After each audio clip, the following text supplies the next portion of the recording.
right, so the big topic, the big headache is multiple offer situation. In this video, I'm going to discuss tips and tricks I use to get most of my buyers to the victory line in a multiple offer situation.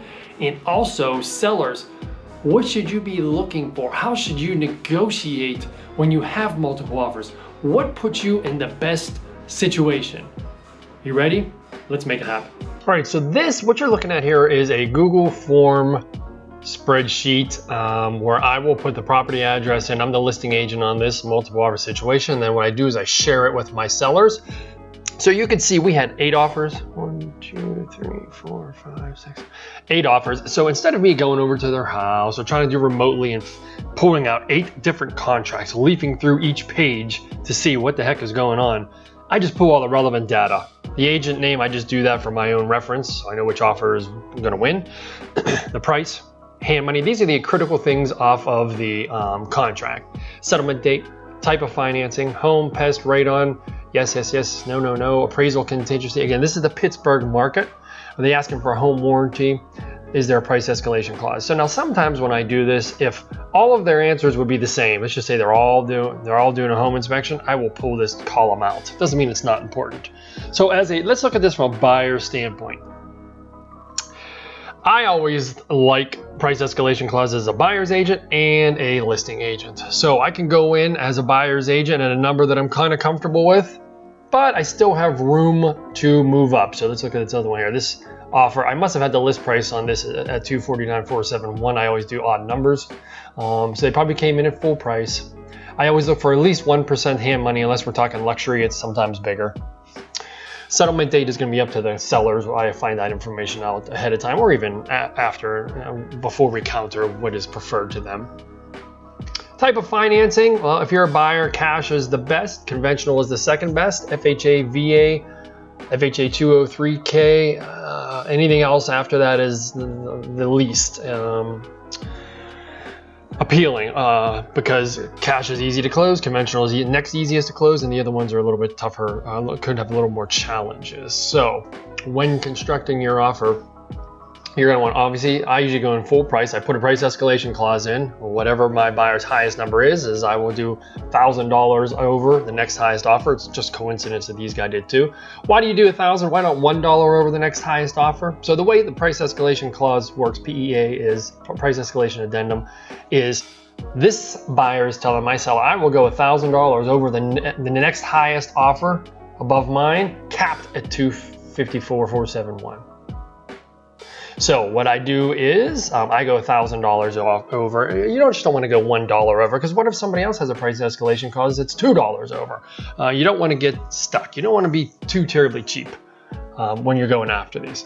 Financing, conventional cash is always the best if you can do conventional. But if you are in a multiple offer situation and you're VA, FHA, FHA 203K, anything other than really conventional and cash, you're going to try to do everything in your power to get up to the conventional or cash. That's what's going to help you buyers be competitive.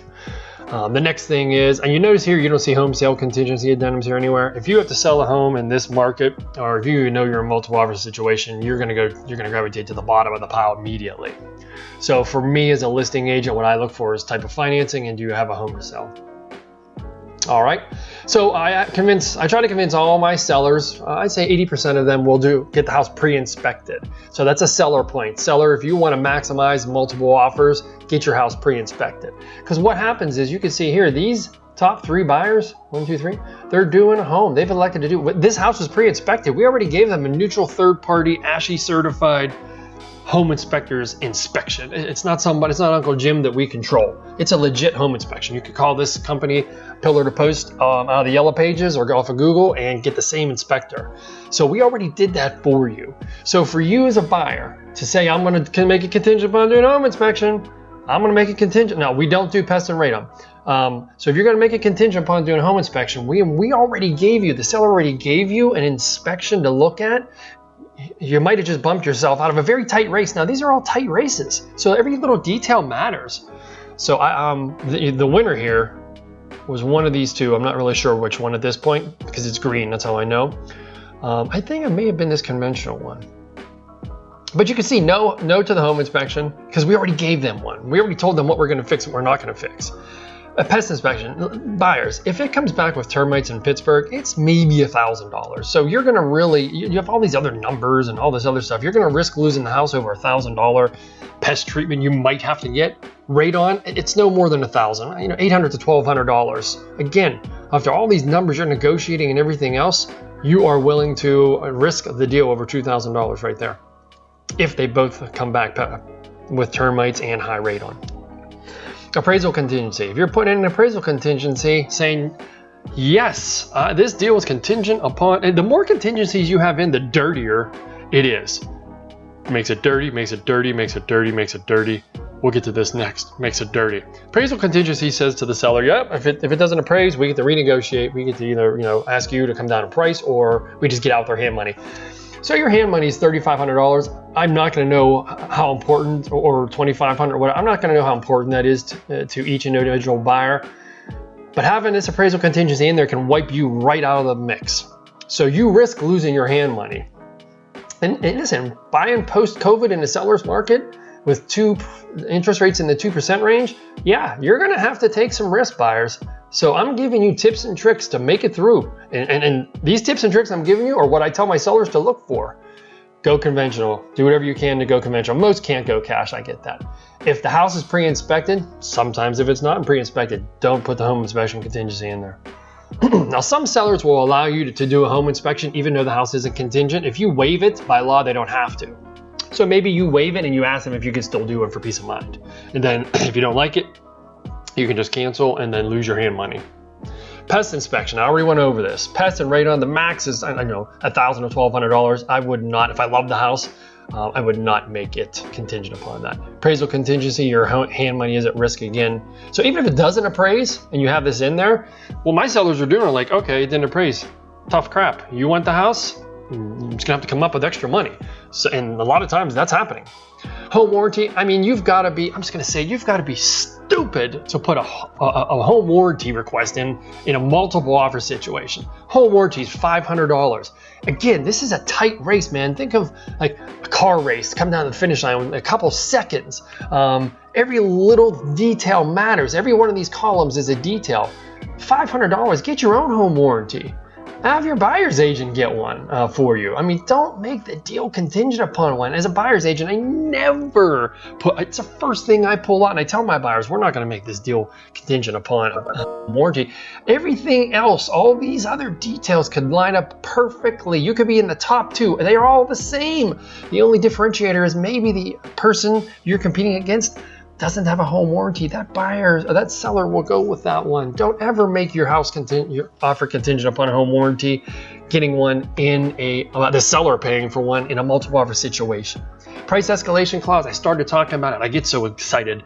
As a seller, a listing agent, I love it. And as a buyer's agent, I love it. This may not be my highest number I'm comfortable with going right here. But I'm not gonna just throw it out on the table. I'm willing to go to this buyer is willing to go to 260, buyer number 7, we'll call it. I must have, again, I'm not sure what the list price was. I think I had it at 249 or 250. So they came in at full price or just a smidge under. Look at that, seller's choice and the closing date, super smart. Conventional. This one did win. No. Yes, I think I had them pull that out. So seller tip, if you have 8 offers, you are now in control of all these columns, all these details. I probably went back, I know I told them to get rid of this home warranty. So what I did is I reviewed these with my sellers and said, this is the deal we want. They have 2 dirty items we don't like. I'll go back to them and tell them the house is yours if you pull these 2 things out. Now, I didn't come in and update the spreadsheet and I didn't check the deal before I made this video, but I'm 99% sure that these buyers pulled this out, and we didn't close yet, but we haven't had a problem with the appraisal. So these buyers are going to win this house and they're going to be safe to get their own darn home warranty. Okay, this is the 3rd time I'm going to try talking about this price escalation clause. They're willing to go to 260. There's no reason for this buyer to just throw that out right away. What if your next highest offer was 255? Then you just threw away an extra $5,000. But you could say, listen, I'll go $525 over the next highest offer and 260 is my cap. And I'm telling you, sellers, you like this too. I'm telling you, even though they say 265, 2.5 is their highest, I've had other ones, not this one, that the two offers gravitated to the top and they were very close or the identical with a price escalation clause. And I went back to them, told them to wipe out stuff I didn't like, clean it up, and come up higher than their ceiling, and they've done it. So highest and best is never highest and best. And your ceiling here is never your ceiling. If you want the house and you've been shut down a bunch of times, that'll affect your decision making. This buyer's agent was representing a family member and forfeited some commission, so they were the winning. This is not the winning offer, as I mentioned, but because I didn't update this, but they were the winning party. So let's review. First thing you want to do is go in at full price. Buyers. This is to buyers. First thing you want to do is full price. Sellers, you want them to be at full price. Next thing is buyers, you want the hand money to be as low as possible. Sellers, you want the hand money to be as high as possible. Why is that? Well, if you do have to forfeit it for whatever reason, let's just say you didn't have an appraisal contingency, or you did, and the seller, or you didn't, I'm sorry, and the seller said too bad, well, then you would lose that amount of money. So I would try to put an amount in there that doesn't scare you. But again, buyer, if you're trying to get it, $5,000, go over ask. Go over 1%. I always ask 1%. You risk losing that, but I've had buyers just lose it. They just didn't want the deal after they passed all the contingency phases. Next, for settlement date, unless you absolutely positively buyers have to have a settlement date, just write it in there, TBD, seller's choice, leave it blank on the contract, whatever. Financing, if you can do cash, fine.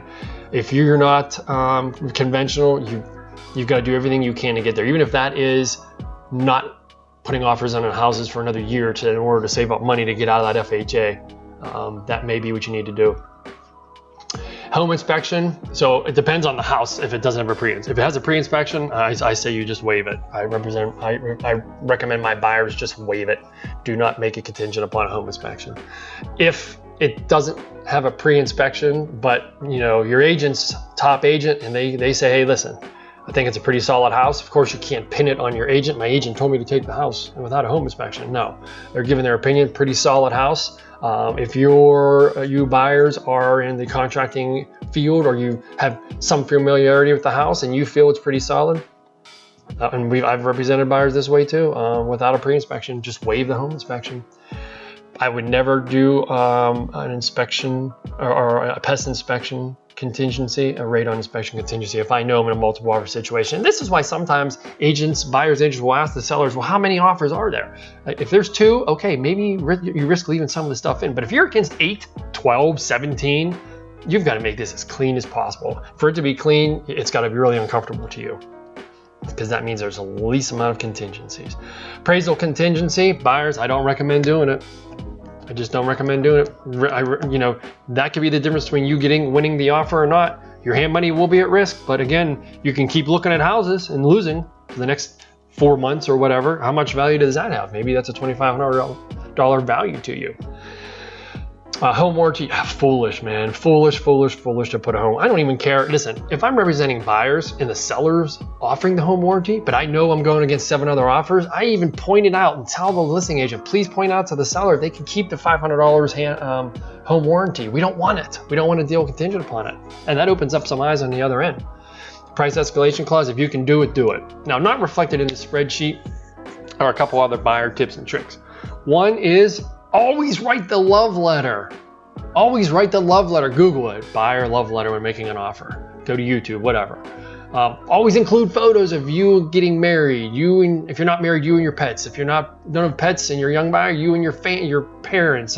Anything. Photos are powerful. If you want to go one step further, I've had my buyers record a video, put it in their YouTube channel, and send me the link, or any platform like YouTube that can warehouse a link, a video link. I've had buyers go on social media, find the sellers, casually become friends, start liking some posts, some commenting on it, become friends, whatever. Of course, now sometimes this is a tight time frame. You can't make it an impactful enough effort and without being weird, so to speak. But that's something you can maybe do.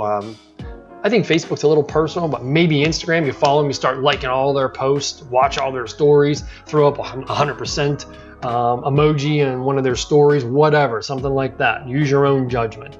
Those are some other things that have provided success for some of my buyers. So sellers, bunch of tips there for you.